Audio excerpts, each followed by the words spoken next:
கரெக்டாக நமக்கு நம்ம சேனலைஸ் பண்ணுறது அப்படின்னு நமக்கு தெரியாது. யாருனாலையும் அதையும் சொல்லி தரவும் முடியாது. ஸோ அந்த டைமில் வந்து நம்ம இந்த குருவெல்லாம் வந்து செல்ஃப் ரியலைசேஷன்ஸ் வந்திருக்கும். அவங்களுக்கெல்லாம் வந்து செல்ஃப் ரியலைசேஷன் இருக்கும். Shankara sorry, nice to meet you. Thank you thank you, super.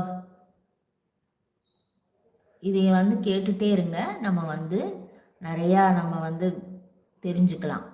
நம்ம வந்து எப்படி ஒரு ப்ராப்ளமை வந்து ஃபேஸ் பண்ணுறது. நமக்கு நிறைய நெகட்டிவிட்டி வரும், நம்ம மைண்டில் வந்து நிறைய நெகட்டிவிட்டி வரும். அதனாலேயே வந்து நம்ம வந்து கிரியேட்ஃபுல்லாக வந்து நம்ம பண்ணாலுமே அது வந்து நமக்கு மிஸ்லீடிங்காக இருக்கும். அதனால நம்ம தாட்ஸை எப்படி பாசிட்டிவாக கொண்டு போகிறது அப்படின்ற